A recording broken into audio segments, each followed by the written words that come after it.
कि उस वक्त रेहरा ब्लॉक में तो मैं नहीं जीत पाया था, लेकिन ग्रास बुजुर्ग में और उतरवा ब्लॉक में मुझसे धीरू सिंह भी हारे थे। उस वक्त श्यामलाल वर्मा जी के वालिद साहब बेटे जो हैं, जो राम प्रताप वर्मा, उनके बाप श्यामलाल जी भी हारे थे और विधायक जी भी हारे थे, लेकिन विधायक आरिफ अनवर हाशमी साहब का वोट रेहरा ब्लॉक में मुझसे ज्यादा हो गया था, इसलिए वो चुनाव जीत गए। वो चुनाव जीत गए। फिर उसके बाद 2017 का चुनाव आया। 2017 में मैं चुनाव लड़ने की पूरी तैयारी कर चुका था, लेकिन मैंने देखा कि मेरे दो भाई परवेज उमर साहब और आरिफ अनवर हाशमी साहब चुनाव लड़ रहे थे और सामने राम प्रताप वर्मा अकेले थे। मैंने फैसला किया कि आधा वोट तो राम प्रताप वर्मा ले जाएंगे और आधे वोट में दो लोग हमारे भाई मौजूद हैं। अगर मैं तीसरा मैं खड़ा हो गया तो यही वोट 3 हिस्से में बच जाएगा, और मैंने ये कुर्बानी दी कि मैंने वो चुनाव छोड़ दिया 2000 से। आज ये हालात बने हैं कि मजबूरी में लोगों को टिकट नहीं मिला। जो यहाँ के कद्दावर नेता थे, चाहे वो आरिफ अनवर हाशमी साहब हो, चाहे परवेज उमर साहब हो, चाहे अनवर महमूद साहब हो, चाहे डॉक्टर एहसान साहब हो, जो जमीन से जुड़े हुए थे, जिन्होंने पार्टी के लिए खून पसीना बहाया, जो 13-13 महीने जेल में रहे, उनको टिकट न देकर मुलायम सिंह यादव ने एक ऐसे आदमी को टिकट दे दिया, अखिलेश यादव ने, जिसको 3 महीने पहले उतरौला विधानसभा में कोई नहीं जानता। तो बूथ नहीं मालूम, उनको रास्ता नहीं मालूम, उनको आदमी की पहचान नहीं, और उनको दे दिया गया टिकट। सर्वे कराया अखिलेश यादव ने, कहा कि हम सर्वे कराएंगे और सर्वे करा के हम जो सबसे मजबूत कैंडिडेट होगा उसको टिकट देंगे। अजीज साथियों, सबसे मजबूत कैंडिडेट को ना देके उन्होंने सबसे कमजोर कैंडिडेट को ढूंढ के टिकट दे दिया। अब सवाल ये पैदा होता है कि अखिलेश यादव ने जिस आदमी को दिया है, अपने तो आदमियों को दिया नहीं, उन्होंने जनवादी पार्टी को दे दिया, जिसका आपने नाम नहीं सुना। न जनवादी पार्टी का आपने नाम सुना था, न डॉक्टर संजय चौहान जो उसके नेता है उसका नाम सुना था, और न हसीब खान का नाम सुना था। अजनबी शहर के अजनबी रास्ते 400 ऐसी अजनबी पार्टी, ऐसा अजनबी नेता, ऐसा अजनबी कैंडिडेट आपके ऊपर थोप दिया गया और कहा गया कि इसको आप जिताओ। आखिर आप कैसे जिताओगे?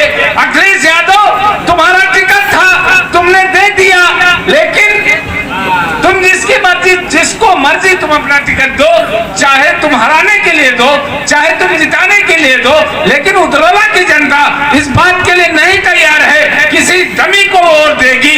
इंशाअल्लाह वो जनता इस बात के लिए तैयार है कि अब के मुत्तहिद होकर पतंग चुनाव निशान को बटन दबाएगी।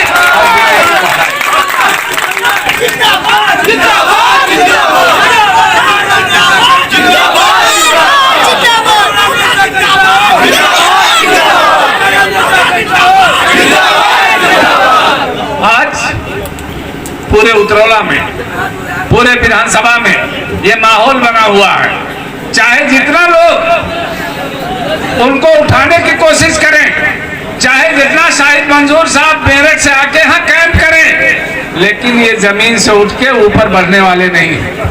ये गड्ढे को भर नहीं पाओगे, क्योंकि तुम्हारा अखिलेश यादव, तुमने अपने नेताओं की बात अनहोनी करके, अनदेखी करके तुमने अपना झंडा बेच दिया, तुमने अपना चुनाव निशान बेच दिया, तुमने चंद सिक्के के बदले में, तुमने चंद पैसों के बदले में अखिलेश यादव अपना ईमान बेच दिया। अगर तुमने ईमान बेच दिया है तो आप अपने जमीन से, अपनी जमीन से, जो अपनी जमीन से जुड़ा हुआ है, उसका आप साथ दो। अपने पैदा किए सूरज से शुआएं मांगो, भीख मांगी हुई किरणों का भरोसा क्या?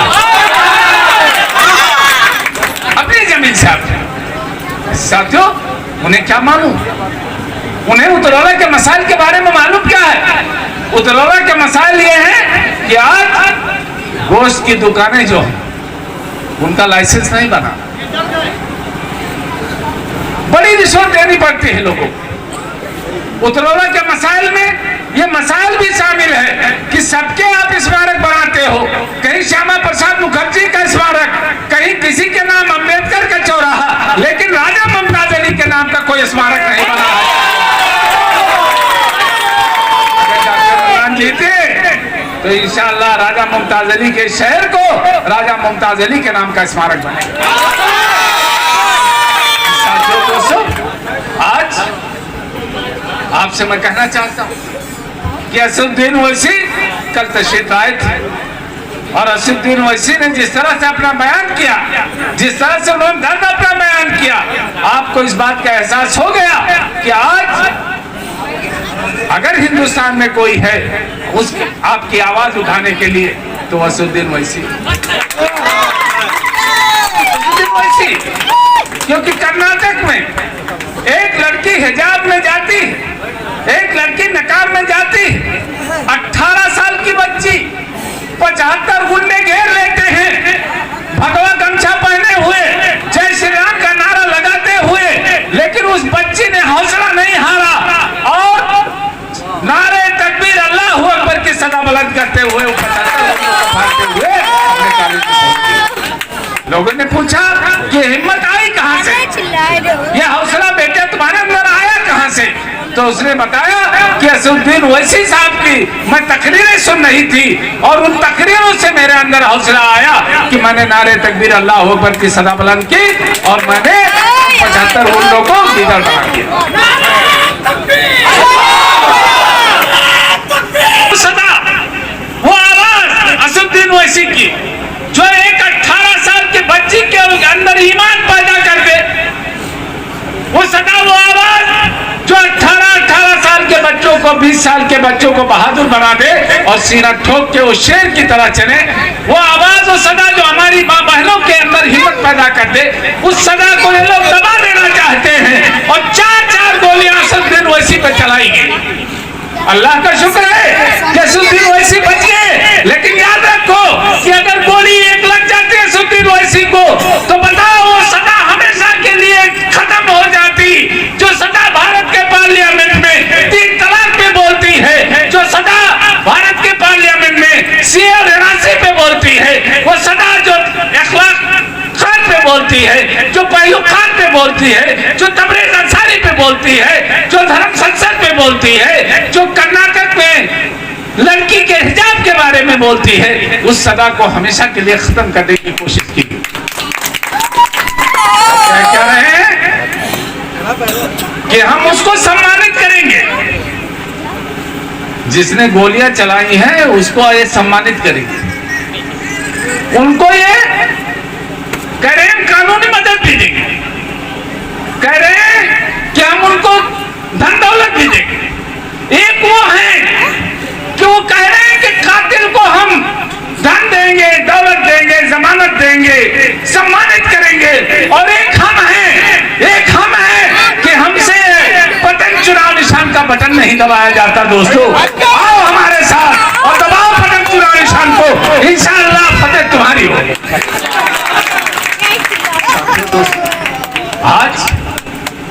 आज वो लोग जो खड़े हुए हैं, कुछ लोग हैं जो पैसे से लेकर, जो सिर्फ और सिर्फ पैसे के बदले में, मैं तो खुश हूं कि सारे लोग 150 लोग जो उतरौला में थे वो सहेज लिया हसीब खाने,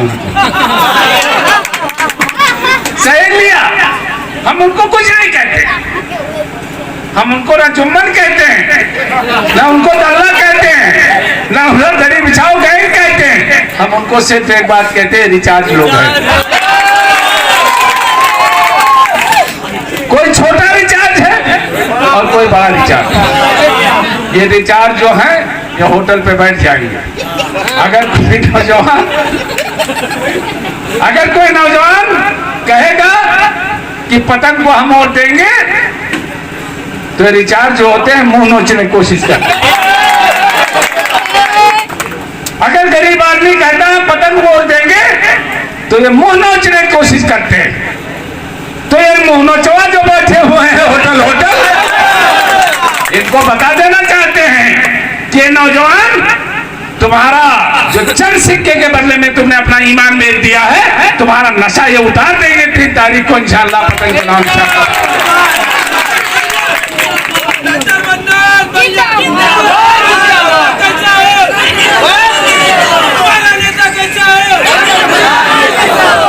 हजरत मोइन मियां साहब तशरीफ ला रहे हैं, आले रसूल है चुनाव निशान आपकी बहु बेटियों की इज्जत आबरू की जमानत है। इसलिए झंडे चुनाव निशान को मैं लेकर साल भर से घूम रहा हूं। अब 3 दिन बचे, हर आदमी, हर नौजवान असुद्दीन वैसी बन जाओ, हर आदमी उतरौला का असुद्दीन वैसी बन जाए। अपने हाथ में मोबाइल ले लो, 100 जगह फोन करो, फोन करके बताओ कि कभी कांग्रेस की तरफ वोट मत डालना वरना हमारा वोट बच जाएगा। साइकिल पर वोट मत डालना क्योंकि वो तब हमारा वोट बच जाएगा। पंखा चुनाव निशान पर बता दबा देना, इंशाअल्लाह पतंग चुनाव निशान पर बता दबा देना, इंशाअल्लाह जीत हमारी होगी। क्योंकि समीकरण साफ है, समीकरण बिल्कुल साफ है, समीकरण बिल्कुल साफ है। 5 लोग कैंडिडेट हैं, 5 कैंडिडेट हैं, 3 वो हैं धीरू सिंह, राम प्रताप वर्मा, राम प्रताप पहलवान, और 2 हम लोग। 2 में से एक तो गड्ढा है।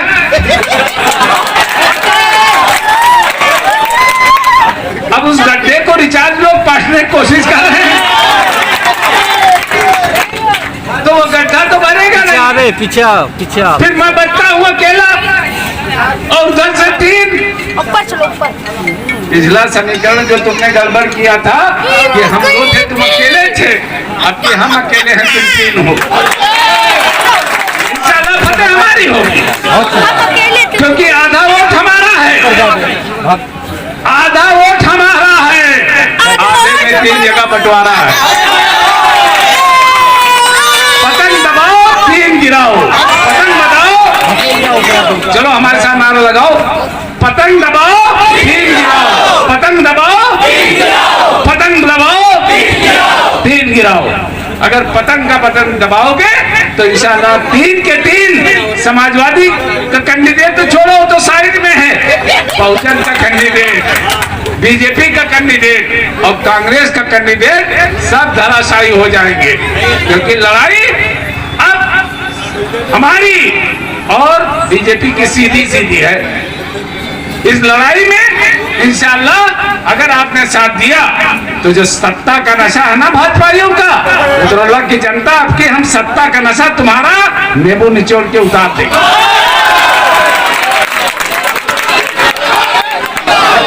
भाजपा के सत्ता का नशा नींबू निचोड़ के उतार दिया जाएगा। भाजपा के लोगों सुन लो कि संग उछाला था कि मौजों का तमाशा देखूं, क्या खबर थी कि समंदर ही उछल जाएगा।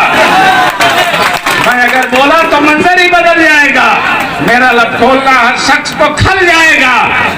और भाजपा तू जो नागन है तो सुन मैं भी सपेरा ठहरा, तू तो नागन है तो सुन मैं भी सपेरा ठहरा, एक मंत्र में तेरे जिस्म का बल जाएगा। अब मामला पलट चुका।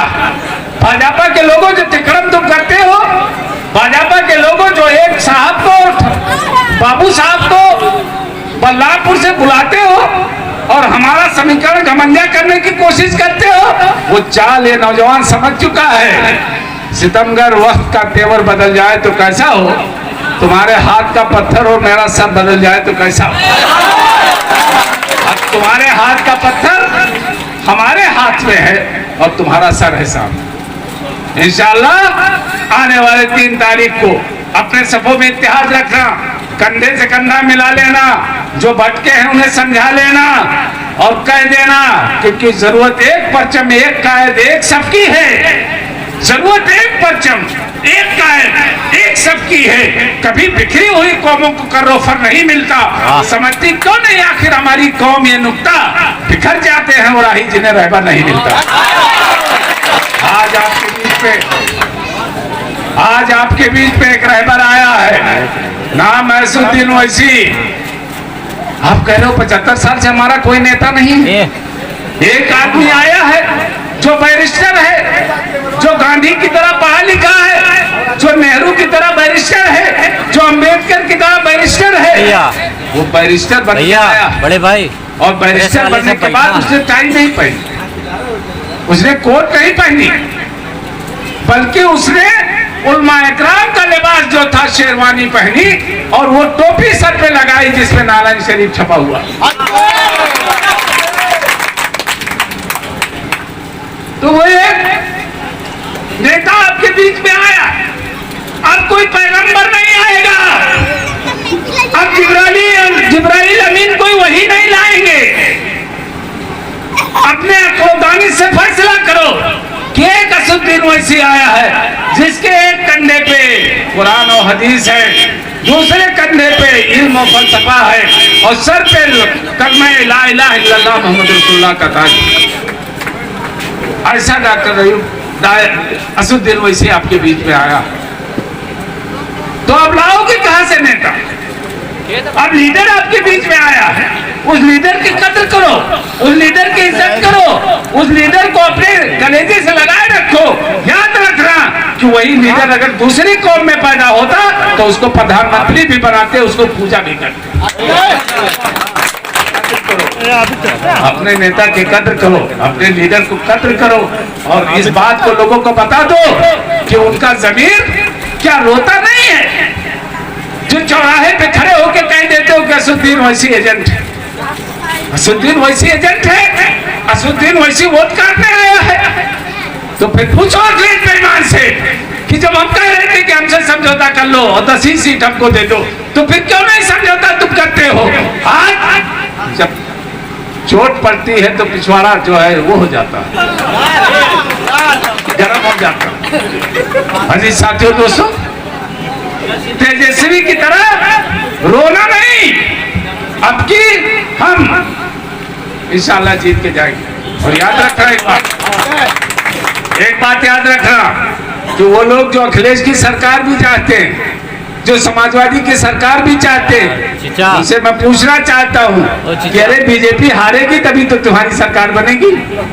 जब तुमने ऐसा कैंडिडेट भेज दिया कि जो बीजेपी के जिताने आया है, तो तुम्हारी सरकार कैसे बनेगी? अगर भी अखिलेश की सरकार तुम चाहते हो, अगर अखिलेश की सरकार तुम चाहते हो, जो भी चाहता, तो उसके लिए बीजेपी का हारना जरूरी है। बीजेपी हारेगी तभी तुम्हारी सरकार बनेगी। तो अजीज साथियों दोस्तों, उतरौला में बीजेपी को हराना पहले ज्यादा जरूरी है। और जहां तक वोट का मामला है, अगर मैं जीत गया तो जाहिर है मैं योगी आदित्यनाथ को तो वोट दूंगा नहीं। योगी आदित्यनाथ को वोट अगर धीरू सिंह जीत गए तो सीधे ब्रिजभूषण सिंह से संबंध कायम करेंगे और सीध के जाके बाबा आदित्यनाथ के चरणों में अर्पित हो जाएंगे। अगर यहां से डॉक्टर संजय चौहान जीत गए तो डॉक्टर संजय चौहान सीधे के सीधे जाके बीजेपी में समर्पित हो जाएंगे। तो अगर मैं जीता तो मैं बीजेपी के खिलाफ रहूंगा, क्योंकि जाहिर है कि बीजेपी मेरे लिए हराम है। हम गोश्त खाते हैं, गोश्त धीरू सिंह भी खाते हैं, दोनों खाते हैं, दोनों गोश्त खोर है, लेकिन मेरे लिए कुछ जानवर हराम है और उनके लिए सारे जानवर हलाल है। उसी तरह से बीजेपी मेरे लिए हराम है लेकिन उनके लिए हराम नहीं है। वो बीजेपी में भी जा सकते हैं, वो समाजवादी में भी जा सकते हैं, वो बहुजन में भी जा सकते हैं, वो कांग्रेस भी जा सकते हैं, जहां सत्ता मिली वहां जा सकते हैं। तो अजीज साथियों दोस्तों, एक बात का हमेशा ख्याल रखना कि हमने कभी अखिलेश यादव का परचम नहीं पकड़ा, हमने कभी मायावती का परचम नहीं पकड़ा। जब भी मैं आपके बीच में आया हूँ, आपका परचम लेके आया हूँ, डॉक्टर अयूब का परचम लेके आया हूँ, या वो असुद्दीन ओवैसी का परचम लेके आया हूँ। मैं कभी ऐसा परचम मैंने नहीं पकड़ा जो हमारे कौम के लिए फायदेमंद ना हो। 15 साल तक लेके इस परचम को मैं घूम रहा हूं, आपको जगाने की कोशिश कर रहा हूं, आपके हकूक के लिए मैं लड़ने की कोशिश कर रहा हूं, और आप अब अल्लाह के लिए एक बार मुझे भी मौका दो। मैं आप सबसे अपील करता हूं, क्योंकि टाइम कम है। मन तो कर रहा था कि बोलता रहता, आप सुनते रहते, क्योंकि जब रात है इतने मतवाली, फिर सुबह का आलम क्या होगा। इंशाअल्लाह बहुत बहुत शुक्रिया। अल्लाह आपको सलामत रखे।